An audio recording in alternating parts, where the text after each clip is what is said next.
सभापति महोदय, मांग संख्या 37 और मांग संख्या 39 कृषि पशुपालन एवं चिकित्सा। सभापति महोदय, आज का विषय जो है बहुत महत्वपूर्ण जो है किसानों से और पशुपालन विभाग से जुड़ा हुआ। आज प्रदेश का प्रत्येक परिवार लगभग किसान परिवार से और कृषि विभाग से लगता हुआ है, भले इस सदन में विराजमान हैं। आपने भले अपने शौक से माध्यम से भी काफी गंभीर था मामला, कृषि के करने का प्रयास जो किया होगा, लेकिन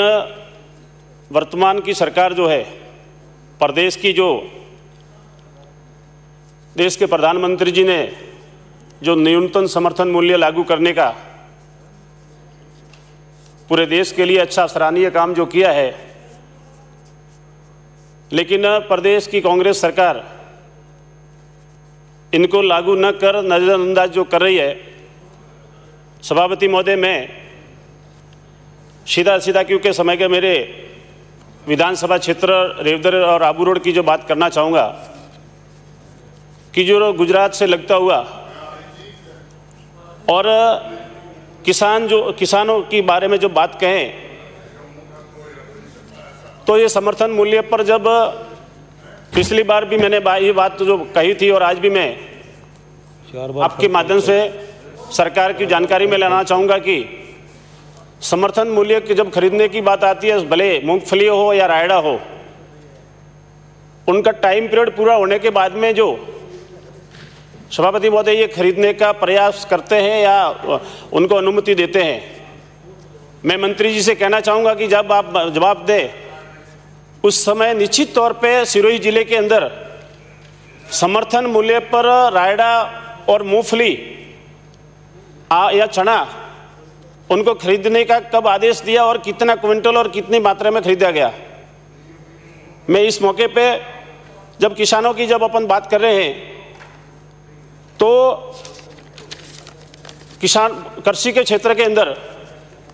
वहाँ पर टमाटर और तरबूज और खरबूज ये ज़्यादातर अत्यधिक सिरोही जिले के अंदर रेवदर तहसील के अंदर जो होते थे। मैं सरकार से मांग करूँगा कि उनके भंडारण और कोल्ड स्टोरेज के लिए अन्य राज्यों की तुलना में, गुजरात की राज्य की तुलना में उनके अनुदान देकर किसानों के लिए भंडारण या कोल्ड स्टोरेज के लिए जो टमाटर और खरबूज और ये तरबूज की अत्यधिक पैदावार जो होती है, तो सभापति महोदय, मैं आपके माध्यम से मंत्री जी के जानकारी में लाना चाहूँगा कि ये सीमावर्ती क्षेत्र जो है गुजरात से लगता हुआ है और ये किसान वहाँ पर बहुत तकनीकी से जो खेती कर रहे हैं, तो सरकार उसमें ये यदि लागू करेगी तो मैं समझता हूँ कि किसानों के हित में जो होगा। सभापति महोदय, ये जो सरकार जो कृषि विभाग की तरफ से जो बीज वितरण वाला जो है, ये भी समय पर इसका बीज का वितरण नहीं किया जाता है, तो मैं ये कृषि मंत्री जी के ध्यान में लाना चाहूँगा। और जो किसानों के लिए जो प्रधानमंत्री जी ने ये जो भी नियम लागू जो किए हैं,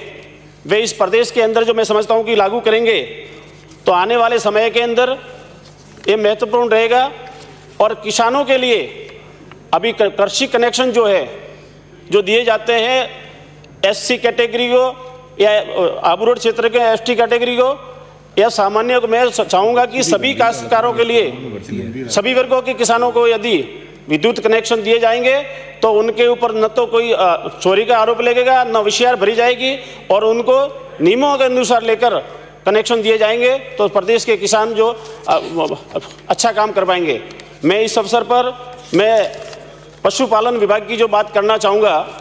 तो पशुपालन अपने इस प्रदेश के अंदर अभी मेरे से पूर्व वक्ताओं ने काफ़ी बात कही, गौशालाओं के बारे में बात कही, नंदीशालाओं के लिए भी कहा, तो मैं ये कहना चाहूँगा कि जो अपन गौशालाओं को अनुदान जो दे रहे हैं, क्यों नहीं सरकार इस राजस्थान के किसानों को भी जो पशुपालक जो है, किसान जो है, और प्रत्येक किसानों को भले गाय जो अच्छी नस्ल की जो गाय जो पालते हैं, गिर गाय है, देशी गाय है, थारपार की जो है या उस पशुपालक को अनुदान देकर, यदि मैं समझता हूं कि प्रत्येक किसानों को अनुदान देने की जो यदि योजना जो लागू होती है तो ये प्रदेश का किसान अधिक लाभ ले पाएगा। सभापति महोदय, जो आज प्रदेश का किसान जो है पशुपालक जो है जालोर, सिरोही और पाली, जब बारिश जो नहीं होती है तो उनकी मवेशियों को लेकर अन्य राज्यों के अंदर चराने के लिए जाते हैं, तो उनको भी अन्य राज्यों में उनके साथ में अच्छा व्यवहार नहीं होता है, उनके साथ में कई प्रकार की दुर्घटना भी होती है। तो मैं सरकार के ये कहना चाहूँगा कि जो पशुपालक जो है उनको सीमावर्ती बॉर्डर पे उनकी मतगणना कर उनको किसानों को यदि अनुदान दिया जाता है तो मैं समझता हूं कि ये किसान जो है और ये प्रदेश के अंदर जो गाय जो है, ये नंदी जो है, आवारा जो अपन मानते हैं, लेकिन उनकी सब रक्षा करेंगे और किसानों ये पशुपालकों को यदि उसमें राहत अपन देंगे तो आने वाले समय के अंदर किसानों के हित में रहेगा। ये दूध पालक जो है, दूध जो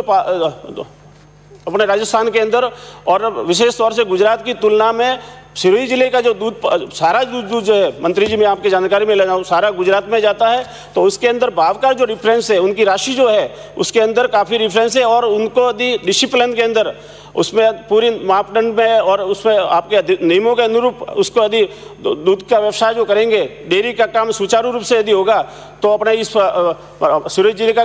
जो पशुपालक जो है आने वाले समय के अंदर हर तरफ से आगे बढ़ेगा। नहीं तो कि सारा दूध जो है हजारों लीटर में गुजरात में जो जा रहा है। मैं आज के इस अवसर पर, क्योंकि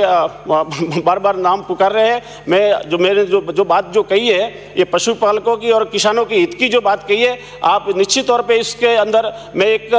किसानों की जो बात अंत में कहना चाहूँगा कि जो सभापति महोदय जो ये नरेगा के अंदर, क्योंकि मैं समझता हूं कि एक महत्वपूर्ण बिंदु जो है, आप यदि इसको गहनता से देखें, क्योंकि मैं विपक्ष का हूं और सरकार के, यदि उसमें नरेगा के अंदर किसानों की तारबंदी वाली जो है उसमें समुचित किसानों के एक खसरा नंबर के अंदर उसके तारबंदी की योजना यदि लागू करते हैं तो मैं समझता हूं कि रात भर वो चौकीदारी जो किसान जो करता है वो चौकीदारी करने की आवश्यकता नहीं पड़ेगी। आज किसान से संबंधित जुड़ा हुआ विषय इसलिए मैं आपके जानकारी में दिया है। धन्यवाद। जय हिंद, जय भारत।